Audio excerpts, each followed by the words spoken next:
भाऊ काका, आज तुमच्यामुळे आणि बबलीमुळे मी या घरात परत येऊ शकले. नाही बेटा, तू तुझ्या पुण्याईमुळे, तुझ्या चांगलेपणामुळे इथे आहेस.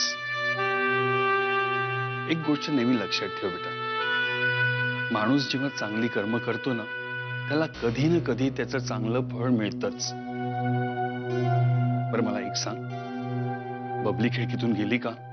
हो हो, ती गुरु काकांच्या घरी गेलीये. मला म्हणाली की एकदा का तुम्ही तिला पैसे दिले की ती लगेच मुंबईला निघेल. भाऊ काय तुम्हाला बोलले का? म्हणजे नाही म्हणजे संजयचं काय काम होतं तुमच्याकडे असं काही बोललेत तुम्हाला? आता कामिनबाई, माझ्याकडे त्यांचं काय काम असणार? तेही बरोबरच आहे म्हणा, विल संदर्भातच असणार काहीतरी नाही का? आता ते मात्र संजय रावांनाच माहिती. हो हो. मला फक्त निरोप मिळाला म्हणून आलो. भाऊ काका, काय बोलताय तुम्ही आणि कसले पैसे? मीच तुमची आणि त्या बबलीची वाट पाहत होते. तुम्ही भाऊ काका, मी काशी आहे.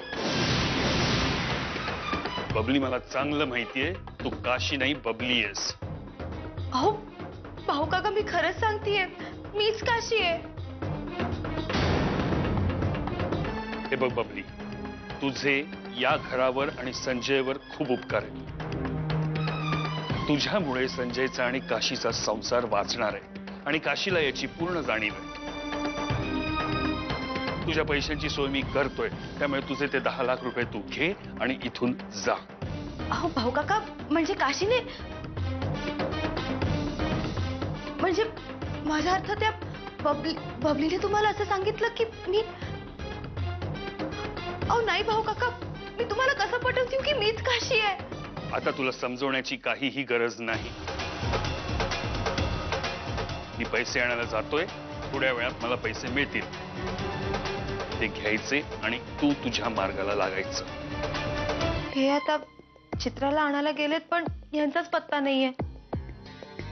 मला तर असं वाटतं की ते चित्राशी लग्न करूनच परत येतील. लग्नाचं एक वेळ ठीक आहे हो, पण असं अचानक त्या वकिलांना बोलवण्याची काय गरज आहे? बरं, यांचा स्वभाव असा आहे ना की एकदा मनात काय आलं की ते करूनच राहतात. पुढच्या मागच्या परिणामाचा काही विचारही करत नाही ते. काय होणार आहे या घराचं काही खरं नाही.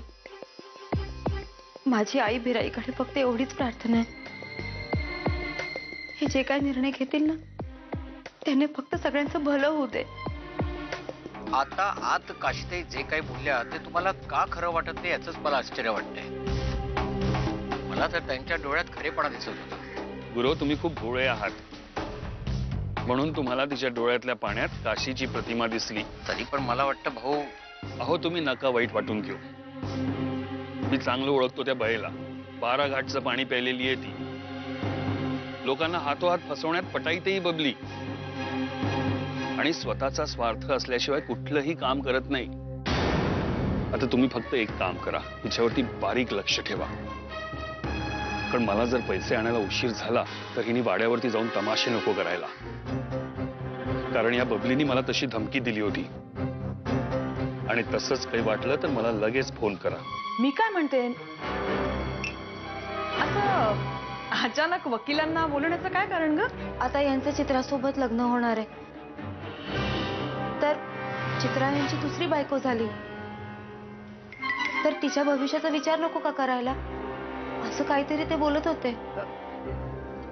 हो का? आई येते. संजयने काय चालवले कळत नाही. त्याचा काहीतरी बंदोबस्त करायलाच हवा. आधीही काशी अडथळा होती, आता जिला आपल्या सोयीसाठी आणलं ती चित्रा सुद्धा प्रॉपर्टीची भागीदार व्हायची. संजय अशीच खिरापत वाटत सुटला ना तर एक दिवस कटोरा हातात यायचा. आली आली भाग्यलक्ष्मी.